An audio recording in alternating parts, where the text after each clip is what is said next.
ನೋಡು ಅಂಕಿತಾ, ನೀನು ಇವಾಗ ಬಂದಿರೋಳು. ನಿನ್ನ ನಾಲ್ಗೆ ಮೇಲೆ ನಿನಗೆ ಕಂಟ್ರೋಲ್ ಇರಲಿ. ಬಾಯಿಗೆ ಬಂದಾಗೆಲ್ಲ ಮಾತಾಡಿದ್ರೆ ಆಮೇಲೆ ಪರಿಣಾಮ ಚೆನ್ನಾಗಿರಲ್ಲ. ಹಿಂದಿನ ಭಾಗದಲ್ಲಿ ಗೋಮತಿ ಮತ್ತೆ ಅಂಕಿತಾ ಮಾಡೋ ಅವಮಾನಗಳಿಂದ ಸಂಗೀತ ತುಂಬಾನೇ ಬೇಜಾರು ಮಾಡ್ಕೊಂಡಿರ್ತಾಳೆ. ಆದರೆ ಯಾವತ್ತೂ ಇದನ್ನೆಲ್ಲ ತನ್ನ ಗಂಡನ ಹತ್ರ ಹೇಳಿರಲ್ಲ. ಆದರೆ ಒಂದಿನ ಕೀರ್ತನ್ ತನ್ನ ತಾಯಿ ತನ್ನ ಹೆಂಡತಿಗೆ ಮಾಡೋ ಅವಮಾನನ ಕಣ್ಣಾರೆ ನೋಡ್ತಾನೆ. ನೋಡಿ ತುಂಬಾನೇ ಬೇಜಾರಾಗುತ್ತೆ.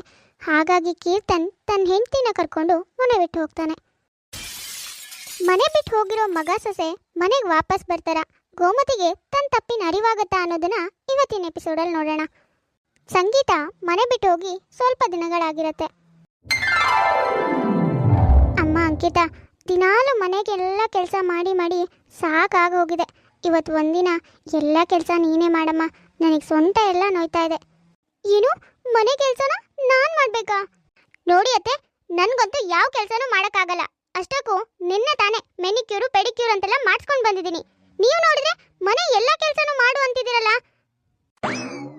ನಾನಂತೂ ಯಾವ ಕೆಲಸನೂ ಮಾಡಲ್ಲ. ಸಾವಿರ ಸಾವಿರ ಕೊಟ್ಟು ಬ್ಯೂಟಿ ಪಾರ್ಲರಿಗೆ ಹೋಗಿ ಇದೆಲ್ಲ ಮಾಡಿಸ್ಕೊಂಡು ಬಂದಿರೋದು ನಿಮ್ಮನೆ ಮುಸ್ರೆ ತಿಕ್ಕೋಕಲ್ಲ.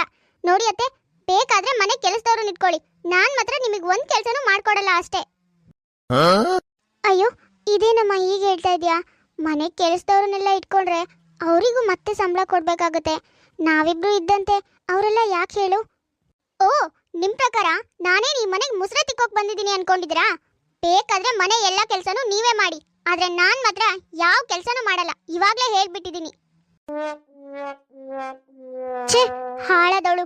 ಸೊಸೆ ಅಂತ ಹೇಳೋ ಯಾವ ಲಕ್ಷಣನೂ ಇಲ್ಲ ಇವಳ ಹತ್ರ. ಅತ್ತೆ ಅನ್ನೋ ಗೌರವ ಕೂಡ ಇಲ್ಲ. ಪಾಪ ನನ್ನ ಸೊಸೆ. ಸಂಗೀತ ಆಗಿದ್ದಿದ್ರೆ ನಾನು ಕಾಲಿನಲ್ಲಿ ತೋರಿಸಿದ್ದನ್ನ ಅವಳೇ ತಲೆ ಮೇಲೆ ಇಟ್ಕೊಂಡು ಮಾಡ್ತಾ ಇದ್ಲು. ಆದ್ರೆ ಇವಳು ಎಷ್ಟು ದಿಮಾಕಿಂದ ಮಾತಾಡ್ತಿದ್ದಾಳೆ ನೋಡು. ಆದ್ರೆ ಇವಾಗ ಏನ್ ಮಾಡೋ ಹಾಗೂ ಇಲ್ಲ. ಮಗ ಮನೆಗೆ ಬರೋ ಟೈಮ್ ಆಯ್ತು, ಅದಕ್ಕಾದ್ರೂ ನಾನು ಅಡುಗೆ ಮಾಡಲೇಬೇಕು. ಇವಳಿಗಂತೂ ಗಂಡ ಬರ್ತಾನೆ ಹೋಗ್ತಾನೆ ಅದೆಲ್ಲ ತಲೆಲೇ ಇಲ್ಲ. ಬರೀ ಮೇಕಪ್ ಮಾಡ್ಕೊಳ್ಳೋದು ಇರೋದು ಇಷ್ಟೇ ಮಾಡ್ತಾಳೆ. ಅಂಕಿತಾ ಮನೇಲಿ ಯಾವ ಕೆಲಸನೂ ಮಾಡ್ತಾ ಇರಲ್ಲ. ಹಾಗಾಗಿ ಗೋಮತಿ ವಿಧಿ ಇಲ್ದೇನೆ ದಿನಾಲು ಮನೆ ಎಲ್ಲ ಕೆಲಸನೂ ತಾನೇ ಮಾಡಬೇಕಾಗಿರುತ್ತೆ. ಹೀಗೆ ಒಂದು ಸ್ವಲ್ಪ ದಿನ ಕಳೆಯುತ್ತೆ. ಒಂದಿನ ಅಂಕಿತನ ಫ್ರೆಂಡ್ಸ್ ಎಲ್ಲರೂ ಸೇರಿ ಒಂದು ಪಾರ್ಟಿ ಅರೇಂಜ್ ಮಾಡಿರ್ತಾರೆ. ಹಾಗಾಗಿ ಅವಳು ಕೂಡ ಹೋಗೋಕೆ ರೆಡಿ ಆಗ್ತಾ ಇರ್ತಾಳೆ. ಅರೆ, ಇದೇನಮ್ಮ ಅಂಕಿತಾ, ಇಷ್ಟು ರಾತ್ರಿಲಿ ಇಷ್ಟೊಂದು ಚೆನ್ನಾಗಿ ರೆಡಿ ಆಗಿದ್ಯಾ? ಎಲ್ಗಾದ್ರೂ ಹೊರಗಡೆ ಹೊರಟಿದ್ಯಾ? ಹಾ ಹೌದು ಅತ್ತೆ, ನನ್ನ ಫ್ರೆಂಡ್ ಬರ್ಡೇ ಇದೆ, ಹಾಗಾಗಿ ಪಾರ್ಟಿ ಅರೇಂಜ್ ಮಾಡಿದ್ದಾರೆ. ಎಲ್ಲರನ್ನೂ ಇನ್ವೈಟ್ ಮಾಡಿದ್ದಾಳೆ, ನನ್ನೂ ಇನ್ವೈಟ್ ಮಾಡಿದ್ಲು, ಅದಕ್ಕೆ ನಾನು ಹೋಗ್ತಾ ಇದ್ದೀನಿ. ಓ, ಅಂದರೆ ಇವಾಗ ನೀನು ಪಾರ್ಟಿಗೆ ಹೋಗ್ತಾ ಇರೋದಾ? ಹಾಗಾದರೆ ಅಂಕಿತಾ, ನಾನು ನಿನ್ನ ಜೊತೆಗೆ ಬರ್ತೀನಿ. ಮನೇಲೇ ಇದ್ದು ಇದ್ದು ತುಂಬ ಬೇಜಾರು ಕಣಮ್ಮ, ಅದಕ್ಕೆ ಇವತ್ತು ನಿನ್ನ ಜೊತೆಗೆ ನನ್ನೂ ಕರ್ಕೊಂಡು ಹೋಗ್ತೀಯಾ? ಅಯ್ಯೋ, ಏನು ಹೇಳ್ತಿದ್ರ ಅತ್ತೆ ನೀವು? ನನ್ನ ಜೊತೆ ನಿಮ್ಮನ್ನು ಕರ್ಕೊಂಡು ಹೋಗೋದಾ? ಸಾರಿ ಅತ್ತೆ, ಅದು ಫ್ರೆಂಡ್ಸ್ನ ಮಾತ್ರ ಇನ್ವೈಟ್ ಮಾಡಿರೋ ಪಾರ್ಟಿ. ಅಲ್ಲಿಗೆ ನಿಮ್ಮನ್ನು ಕರ್ಕೊಂಡು ಹೋದ್ರೆ ಎಲ್ಲರೂ ಆಡ್ಕೊಳ್ತಾರೆ ಅಷ್ಟೇ. ಅಯ್ಯೋ, ಇದೇನಮ್ಮ ಅಂಕಿತಾ, ಯಾಕಮ್ಮ ಹೀಗೆ ಹೇಳ್ತಿದ್ಯಾ? ಅಯ್ಯೋ, ಇನ್ನೇನತ್ತೆ, ಪಾರ್ಟಿ ಅಂದರೆ ಹೇಗಿರುತ್ತೆ? ಅದ್ರಲ್ಲಿ ಬರೋರೆಲ್ಲ ಸ್ಟ್ಯಾಂಡರ್ಡ್ ಆಗಿ ಮಾಡ್ರನ್ ಆಗಿರ್ತಾರೆ. ಅಲ್ಲಿಗೆ ನಿಮ್ಮನ್ನು ಕರ್ಕೊಂಡೋದ್ರೆ ಅಷ್ಟೇ, ಮುಗೀತು ಕತೆ. ಆಮೇಲೆ ಎಲ್ಲರೂ ಅಂಕಿತಾ ಅವ್ರ ಮನೆ ಕೆಲಸದವಳು ಜೊತೆ ಕರ್ಕೊಂಡು ಬಂದಿದ್ದಾಳೆ ಅಂತ ಆಡ್ಕೊಳ್ತಾರಷ್ಟೇ. ನೋಡಿ ಅತ್ತೆ, ನಿಮ್ಮ ವಯಸ್ಸಿಗೆ ದೇವಸ್ಥಾನ, ಪೂಜೆ, ಪುನಸ್ಕಾರ, ಭಜನೆ ಅಂತ ಓಡಾಡ್ಕೊಂಡಿರ್ಬೇಕು. ಅದು ಬಿಟ್ಟು ನೀವು ಒಳ್ಳೆ ಪಾರ್ಟಿ ಪಬ್ಬು ಅಂತಿರಲ್ಲ ಅತ್ತೆ. ಅದು ಹಾಗಲ್ಲಮ್ಮ ಅಂಕಿತಾ. ಅಯ್ಯೋ ಸರಿ ಸರಿ ಅತ್ತೆ, ಇದನ್ನ ಇನ್ನೊಂದಿನ ಮಾತಾಡೋಣ. ನನಗೆ ಟೈಮ್ ಆಗ್ತಿದೆ, ನಾನು ಹೊರಡ್ತೀನಿ ಆಯ್ತಾ? ಛೇ, ಅದು ಎಷ್ಟು ಸೊಕ್ಕು ನೋಡು ಅವಳಿಗೆ. ಅಲ್ಲ, ಏನೋ ಮಾಡ್ರನ್ ಆಗಿದ್ದಾಳೆ ಅಂತ ನನ್ನ ಸೊಸೆ ಅಂತ ತಲೆ ಮೇಲೆ ಇಟ್ಕೊಂಡು ನೋಡ್ಕೊಂಡ್ರೆ ನನಗೆ ಹೇಗೆಲ್ಲ ಮಾತಾಡ್ತಿದ್ದಾಳೆ. ಪಾಪ ಸಂಗೀತನಿಗೆ ಅಷ್ಟೆಲ್ಲ ಅವಮಾನ ಮಾಡಿದ್ರು ಕೂಡ ಒಂದಿನೂ ನನ್ನ ಕೀಳಾಗಿ ನೋಡಿಲ್ಲ. ಆದರೆ ಇವಳು ದಿನ ಕಳೆದಾಗೂ ನನಗೆ ಅವಮಾನ ಮಾಡ್ತಾಳೆ. ಅದು ಅಲ್ಲದೆ ಇವಳೇ ಈ ಮನೆ ಯಜಮಾನಿ ಅನ್ನೋ ಥರ ಎಲ್ಲ ಕೆಲಸನೂ ನನ್ನ ಹತ್ರನೇ ಮಾಡಿಸ್ತಿದ್ದಾಳೆ. ಅಂಕಿತಾ ದಿನ ಕಳೆದಾಗೂ ಅತ್ತೆಗೆ ಗೌರವ ಕೊಡೋದನ್ನ ಕಡಿಮೆ ಮಾಡಿರ್ತಾಳೆ. ಅದು ಅಲ್ಲದೆ ಅತ್ತೆ ಹೇಳೋ ಯಾವ ಕೆಲಸನೂ ಮಾಡ್ದೇನೆ ಅತ್ತೆನ ತುಂಬ ಕೀಳಾಗಿ ನೋಡ್ತಿರ್ತಾಳೆ. ಹೀಗೆ ಒಂದು ಸ್ವಲ್ಪ ದಿನ ಕಳೆಯುತ್ತೆ. ಅಮ್ಮ, ನಾಳೆ ಇಂಪಾರ್ಟೆಂಟ್ ಕ್ಲೈಂಟ್ ಮೀಟಿಂಗ್ ಇದೆ. ಡಿನ್ನರ್ನ ನಮ್ಮನೇಲೆ ಪ್ರಿಪೇರ್ ಮಾಡಬೇಕು. ಅವ್ರು ನೀವು ಮಾಡೋ ಅಡುಗೆನ ಊಟ ಮಾಡಿದ ತಕ್ಷಣವೇ ನಮ್ಮ ಪ್ರಾಜೆಕ್ಟ್ನ ಒಪ್ಕೊಳ್ಬೇಕು. ಅಷ್ಟು ರುಚಿಯಾಗಿ ಅಡುಗೆ ಮಾಡಿ. ಅದು 1 ಕೋಟಿ ಪ್ರಾಜೆಕ್ಟ್ ಅಮ್ಮ. ಅದು ಅಪ್ರೂವ್ ಆದರೆ ನಮ್ಮ ಕಂಪ್ನಿಗೆ ಒಳ್ಳೆ ಪ್ರಾಫಿಟ್ ಇದೆ. ನೋಡು ಮಗ್ನೆ, ನನಗಂತೂ ಅವೆಲ್ಲ ಗೊತ್ತಾಗಲ್ಲ. ನನಗಂತೂ ಮನೆ ಕೆಲಸ ಮಾಡಿ ಮಾಡಿ ಸಾಕಾಗೋಗಿದೆ. ನೀನು ನಿನ್ನ ಹೆಂಡತಿಗೆ ಹೇಳು. ಅವಾಗಾದರೆ ನಿನ್ನ ಅತ್ತಿಗೆ ಇದ್ಲು, ಎಲ್ಲ ಮಾಡಿಕೊಡ್ತಿದ್ಲು. ಇವಾಗ ನಿನ್ನ ಹೆಂಡತಿನೇ ವೆರೈಟಿ ವೆರೈಟಿ ಮಾಡಬೇಕು. ಏನು ವೆರೈಟಿ ಅಡುಗೆನಾ? ಅಲ್ಲ, ನನಗೆ ಅಡುಗೆನೇ ಮಾಡೋಕೆ ಬರಲ್ಲ, ಇನ್ನು ವೆರೈಟಿ ಎಲ್ಲಿಂದ ಮಾಡಲಿ? ಹೌದು ಅಂಕಿತಾ, ಇಷ್ಟು ವರ್ಷ ಅತ್ತಿಗೆನೇ ಎಲ್ಲ ಕೆಲಸ ಮಾಡ್ತಾ ಇದ್ರು. ಇವಾಗಿಂದ ಅಣ್ಣ ಅತ್ತಿಗೆ ಇಲ್ವಲ್ಲ, ಹಾಗಾಗಿ ನೀನೇ ಅಡುಗೆ ಮಾಡಬೇಕು. ಈ ನಿನ್ನ ಅಡುಗೆಯಿಂದ ಒಂದು ಪ್ರಾಜೆಕ್ಟ್ ನಮಗೆ ಸಕ್ಸಸ್ ಆಗಿ ಸಿಗುತ್ತೆ. ಅದನ್ನ ಯೋಚನೆ ಮಾಡಿ ತಲೆಯಲ್ಲಿ ಇಟ್ಕೊಂಡು ಅಡುಗೆ ಮಾಡು. ನಾನಾ? ಅದು ರೀ. ನೋಡು ಅಂಕಿತಾ, ಈ ಪ್ರಾಜೆಕ್ಟ್ ತುಂಬಾ ಮುಖ್ಯ. ನೀನು ಮಿಸ್ ಮಾಡೋ ಹಾಗೇ ಇಲ್ಲ, ಆಯ್ತಾ? ಮಾರನೇ ದಿನ ಕರಣ್ ಕ್ಲೈಂಟ್ನ ಮನೆ ಕರ್ಕೊಂಡು ಬಂದಿರ್ತಾನೆ. ಅರೆ, ಇದೇನು ಕರಣ್, ನಿಮ್ಮ ಮನೇಲಿ ಮಾಡಿರೋ ಅಡುಗೆ ರುಚಿನ ನಾನು ಎಲ್ಲೋ ತಿಂದಿದ್ದೀನಿ ಅನ್ನಿಸ್ತಾ ಇದೆಯಲ್ಲ? ಅಯ್ಯೋ, ಚಾನ್ಸೇ ಇಲ್ಲ ಸರ್.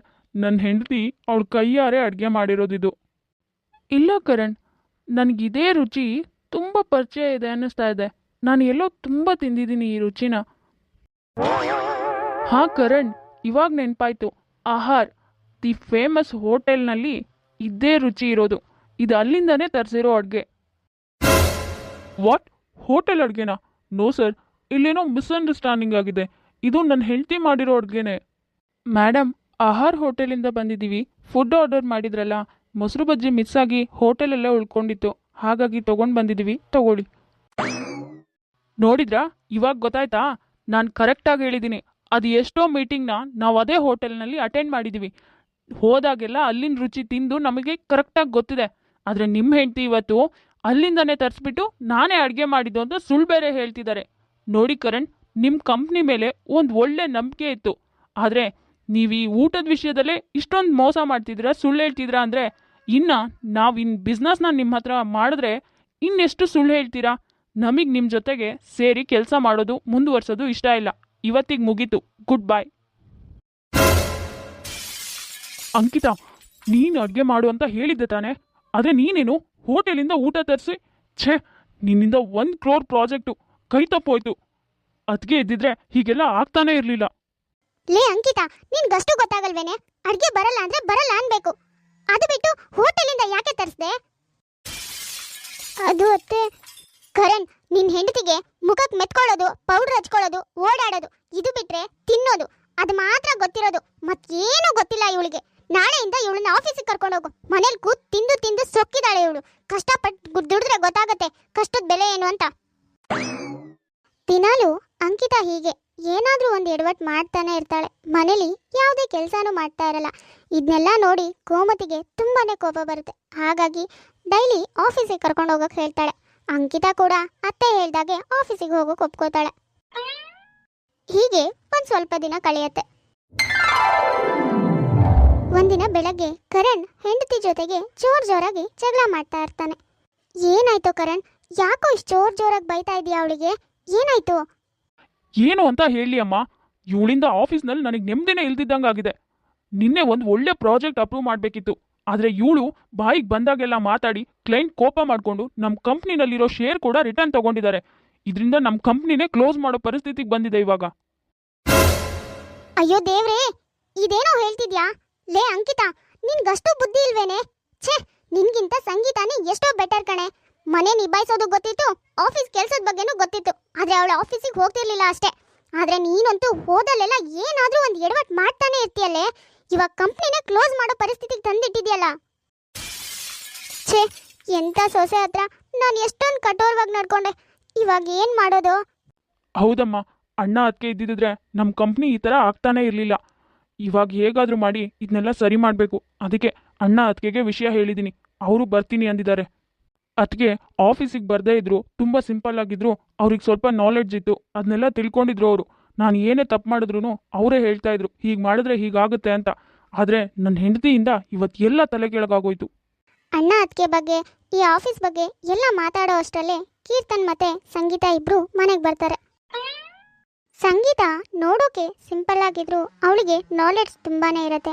ಕಂಪ್ನಿನಲ್ಲಿ ಏನೇನು ಆಗುತ್ತೆ, ಎಷ್ಟು ಲಾಸ್ ಆಗುತ್ತೆ, ಏನು ಮಾಡಿದ್ರೆ ಲಾಸ್ನ ರಿಕವರ್ ಮಾಡ್ಕೋಬೋದು, ಇದೆಲ್ಲ ನಾಲೆಡ್ಜು ಅವಳಿಗೆ ತುಂಬ ಚೆನ್ನಾಗೇ ಇರುತ್ತೆ. ಕೀರ್ತನ್ ತನ್ನ ತಮ್ಮನ ಜೊತೆ ಬಿಸ್ನೆಸ್ ಬಗ್ಗೆ ಡಿಸ್ಕಸ್ ಎಲ್ಲ ಮುಗಿದ್ಮೇಲೆ ತಾನು ತನ್ನ ಮನೆಗೆ ಹೊರಟಿರ್ತಾನೆ. ಮಗನೇ, ನನ್ನ ಕ್ಷಮಿಸ್ಬಿಡು. ಏನೂ ಗೊತ್ತಾಗದೆ ನಿಮ್ಮ ಜೊತೆ ತಪ್ಪಾಗಿ ನಡ್ಕೊಂಡ್ಬಿಟ್ಟೆ. ಅಮ್ಮ ಸಂಗೀತ, ನನ್ನ ಕ್ಷಮಿಸ್ಬಿಡಮ್ಮ. ನೀವೆಲ್ಲೂ ಹೋಗೋದು ಬೇಡ. ಇನ್ಯಾವತ್ತೂ ನಾನು ನಿನ್ನ ಹತ್ರ ಹೊರಟಾಗಿ ನಡ್ಕೊಳ್ಳಲ್ಲ. ನಮ್ಮ ಜೊತೆನೇ ಇರೋ. ಪ್ಲೀಸ್ ಕಣ್ರು, ನನ್ನ ದಯವಿಟ್ಟು ಕ್ಷಮಿಸ್ಬಿಡಿ. ನೋಡು ಅಂಕಿತಾ, ಇಷ್ಟು ದಿನ ಆದರೆ ಏನೋ ಆಗಿದ್ದಾಯ್ತು.